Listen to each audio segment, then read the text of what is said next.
St. Petersburg is different from pretty much every other Russian city I've been to. Architecturally, and well, the people are a little bit different too. There's of course, it's the northern capital, the cultural capital of Russia, and because of that, people kind of had this. It's actually weird. It's not really. There's a pride to it that doesn't, but it doesn't really border on snobbiness, which is kind of nice. A lot of people in cultural, especially rich areas of the world, seem to have at least stereotypically have a snobbish relationship with people who come to visit the city. But Peter Borgians, I don't know how to say it in English. Petersburger. Peter Burgers. They're very nice people. I feel they're a lot more open and willing to help than, say, someone in Moscow. Well, Moscow is of course, a much larger city. The population is almost 3 times as big, and the city itself is just huge. It's faster city, much more closer to, say, New York, and I feel that Petersburg is closer to, say, Washington, D.C., as far as that goes. The smaller cities they have their own, of course, own little things, but they're very small. I mean, it's not like America where there's 10, 12, 15 large cities. It's basically St. Pete and Moscow. And now you're getting Yekaterinburg is a fairly large city, and Kazan's decently large. Apart from that, it's all pretty small cities. I also went to Irkutsk last year. I took my own trip down the Trans-Siberian Railroad. I stopped in Irkutsk and Vladivostok. And Irkutsk, you can walk across the whole city in half an hour. It's that big. I mean, that small, really. But it's a very quaint city. I really enjoyed it there. Of course, you don't get the tall buildings. Of course, St. Pete's not a tall city either. There's rules against it, actually. It's not like Moscow, where the skyscrapers are reaching everywhere. But yeah, I've had actually a good chance to travel. I've probably seen more of Russia than a lot of Russians have, and mostly through the programs, because the programs have given me that opportunity. Because I only went on the one solo trip on my own on the Trans-Siberian Railroad, which was amazing. But through the program, we went on the Volga cruise and the trip down to Sochi.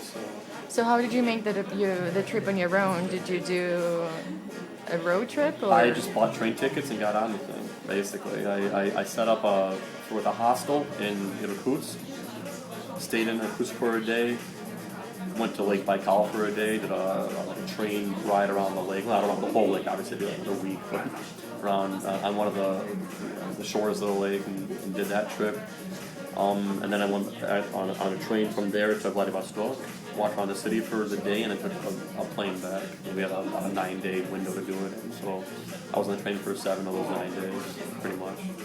It was excellent. I really enjoyed it. The people on the train, the Russian trains, that could be a whole master class, as they say. The Russian people are very. If you want to be Russians, take a train ride. Because they're very genuine. Russian people on the street are a little closed off. They're a little in their own world, doing their own thing, kind of thinking about themselves mostly. But once you get them in an area where there's nowhere to go or there's no reason to race anywhere, they open up to you in ways that I feel are surprising for probably Americans, really anybody. I feel it's different from any other culture in the world that I've experienced, where they're very stoic and poker face on the street, and once you get inside their own house, or like I said on a train especially, because the train has nothing to do except talk, or drink or play cards, and that's pretty much all everyone does is those 3 things. And they get a lot of interesting conversations, interesting experiences on a Russian train. The whole gamut, from kids running around to people selling fake goods and sweaters to people getting crazy drunk and singing songs, and it's everything. It's the best way. For a quick snapshot of Russian culture, taking a train ride is definitely the way to go. So we're coming close to the question, which is one of the most important ones, the Russian soul. So what does it mean? I'm not certain the Russians themselves know what it means, although they seem to toss the phrase out very casually. Russian soul. The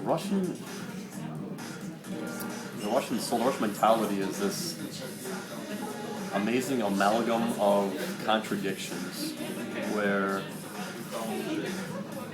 yeah, it contradicts itself in almost every aspect, and yet it seems to work out somehow. If we take the religion, for example, it's this crossover of pagan leftovers and current Christian theology, but it all works together somehow. And I understand that, people can argue that Christmas and Easter are sort of like pagan holidays, and we have Christmas trees and we have Easter eggs, and they have no relation to Christianity at all. But it's a little bit different in Russia, I feel, where they actually still do things like jumping over the Castile, they jump over the bonfires when they're out in the woods.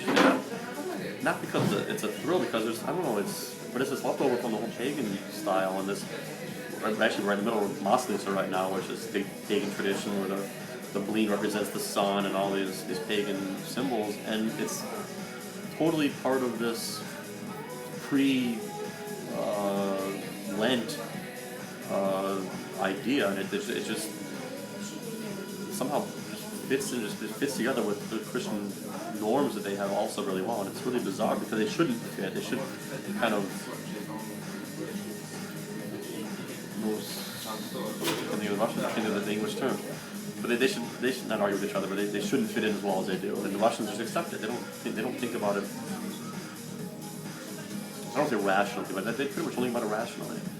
And there's also this superstition that the Russians believe in, and superstitions in America, of course. We have, breaking mirrors and walking under ladders and killing spiders and throw salt out of your shoulder. But I don't think anyone actually believes in these things. I think they kind of do them tongue-in-cheeky, and they kind of go through it, and maybe it's just a habit that someone formed them as a kid.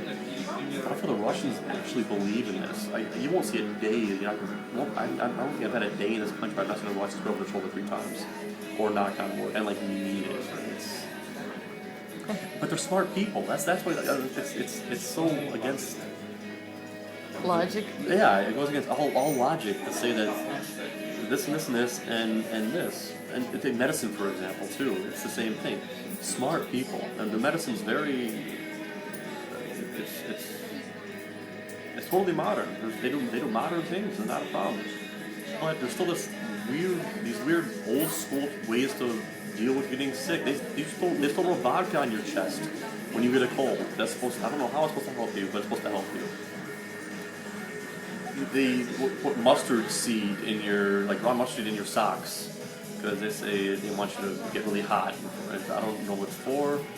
You can't drink cold milk in this country. If you drink cold milk in front of a Russian, you may as well just forget about it, because you're going to hear about it for the next week. Especially if you get sick, just happenstance, because they believe that the cold milk will make you sick.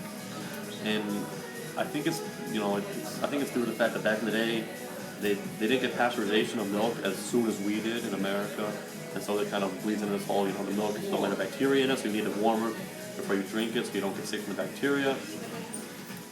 But it's everywhere, even in the.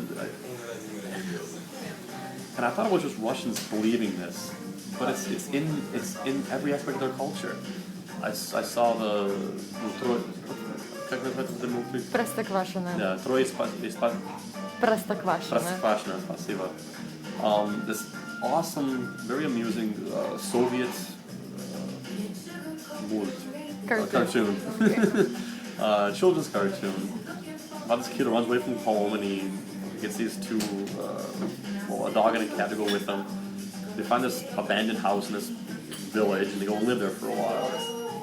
In one scene, the kid is in bed with a fever, and the dog yells at the cat because the cat fed the kid cold milk, and now it's his fault that he got sick. And when I sort of saw that, I nearly died, because I knew that Russians believed it, but I didn't realize that it was actually almost an official stance on how to take care of your health. And so, yeah, it's this. It's an amazing. It's the Russian soul. It's the Russian soul, and a lot of it's the sudba. Russians believe in fate. They're not fatalists, but they still believe in not. They kind of believe that when things happen, they're gonna happen. Or if something happens, it happens for a reason, and you shouldn't go against the grain too much. So yeah. Maybe they just give up. I don't know if it's giving up or if it's if it's an easy way out. But it's I think, I mean, they're very active people, and they're very forward-thinking, and they like to, especially after the fall of all these businessmen showed up, and they like to do there are a lot of entrepreneurs out there, so people don't just rest on their laurels and, like, that's what they Khalyava is another Russian mentality you don't have anywhere else. Khalyava, yeah, that's another, like, I guess, Suba, race the Suba, or, well, I'm just going to wait something, like, happens. I'm going to wait for Kalbas to fall from the sky, and then I can, eat on that. I'm not going to buy that. So some people believe in that too. So it's, I don't know. It's smart people, but like I said, there's still the superstition is still really, really ingrained in the culture, and they're not going anywhere. I don't think. I mean, Russian. So do you see that among young people as well? Yes. There's still college students are catching fairies from outside their windows before a test to help them on the test, right? I forget what it's called. The I think. Yeah. They open their little textbook or their little grade book, and front window like, Khalyava, come to me, and then they close the book, and they can't open it until they take the test. That's supposed to guarantee a good grade. So smart. I think it's not even the old generation that's promoting this. It's the young generation believes in this as well. So be prepared.